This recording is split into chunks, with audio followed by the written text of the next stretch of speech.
하나님 말씀 로마서 8장 5절에서 6절 말씀. 육신을 따르는 자는 육신의 일을, 영을 따르는 자는 영의 일을 생각하나니 육신의 생각은 사망이요 영의 생각은 생명과 평안이니라. 인간이 무엇인가? 진화론자들, 유물사관론자들은 이런 생각을 가집니다. 모든 것은 하나의 물질로 되어 있다. 그러니까 인간과 동물의 차이는 없는 것입니다. 인간을 육으로 보면서 정신이나 영은 오직 육체에 매여 있는 하나의 기능으로 생각하는 것입니다. 이에 반해 유실론자들의 견해입니다. 육체적인 것은 속되고 더럽고 추하다는 것입니다. 육체적인 욕망을 정죄하고 그래서 금욕을 합니다. 불교가 주장하는 교리가 이런 류입니다. 그러니까 형식적으로는 이원론적으로 말하고 내용적으로는 정신만이 본질이요 육체는 가치가 없는 것이라고 풀이하고 있는 것입니다. 그렇다면 기독교가 말하는 인간학은 무엇인가? 한마디로 말하라면 인간은 하나님이 창조하신 하나님의 형상이다라고 말하는 것입니다. 하나님의 형상으로 보는 인간은 육체만도 아니고 정신만도 아니고 종합적인 것으로 보는 것입니다. 다른 신학적인 용어로 표현하면 통전적 인간이라는 말씀입니다. 오늘 본문에서 바울은 참 인간과 그 삶이 무엇인가를 자세히 밝혀주고 있습니다. 근본적으로 인간은 완전히 하나님의 형상으로 지어졌습니다. 그러나 인간이 범죄함으로 실제로는 죄악에 물들어 있고 타락되어 있습니다. 그런데 성령이 그 사람에 임하심으로 영에 속한 사람이 되고 성령이 임하지 않은 사람은 육에 속한 사람으로 남아있는 것입니다. 오늘 본문을 보면 육에 속한 사람과 영에 속한 사람을 나누어 놓았습니다. 육신을 따르는 자는 육신의 일을, 영을 따르는 자는 영의 일을 생각하나니 육신의 생각은 사망이요 영의 생각은 생명과 평안이라고 하였습니다. 이것은 한 사람에게 영에 속한 부분과 육에 속한 부분이 동시에 있다는 의미가 아닙니다.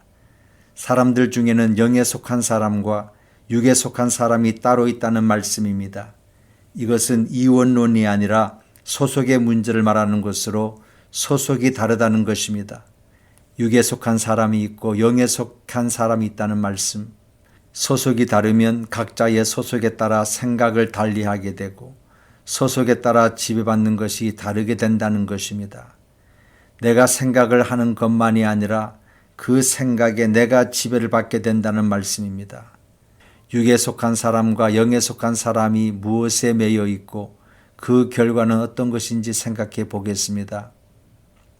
먼저 육에 속한 사람이란 육체의 본능을 따라 사는 사람을 말합니다. 이는 그 사람의 생각의 초점이 자신에게 있다는 뜻입니다.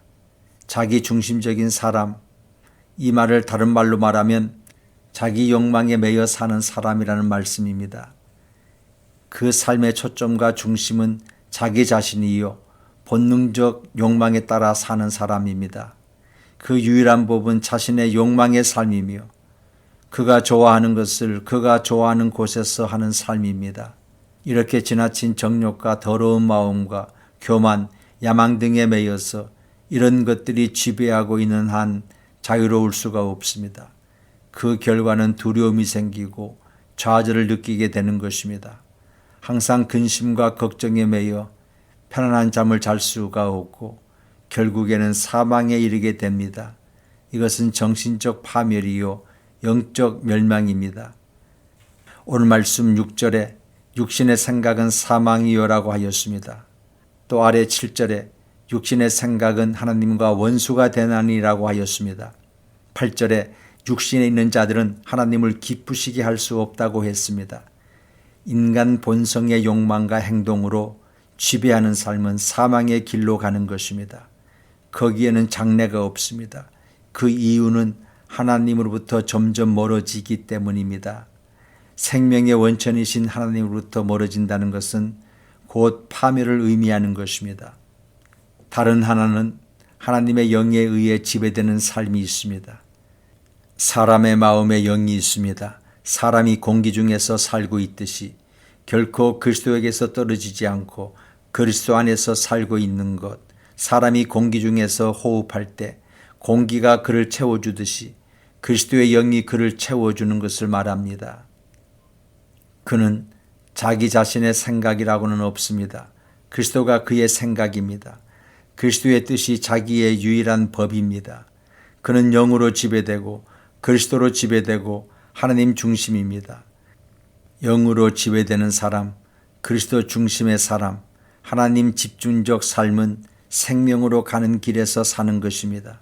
이 삶은 비록 지구상에 있을지라도 하늘에 가까워지는 삶입니다.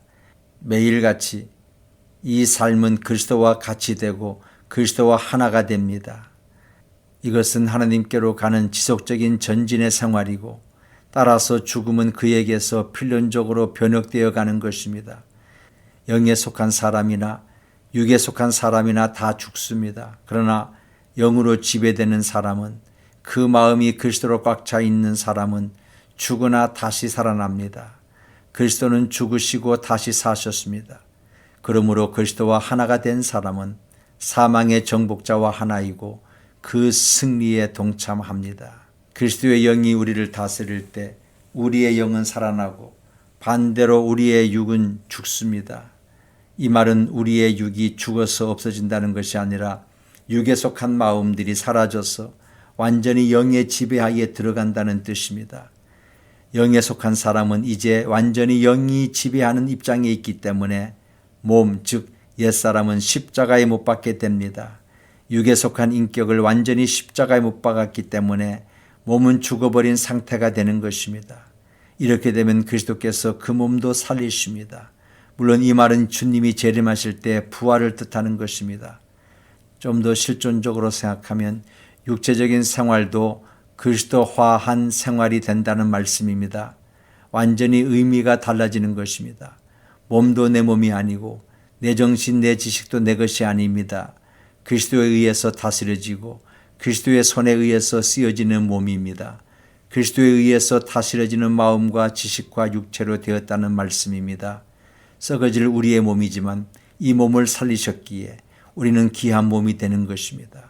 즉 우리의 현실 생활도 가장 의미 있고 가치 있는 생활이 되는 것입니다. 그래서 우리의 몸이 성령이 계시는 성령의 전이 되는 것입니다.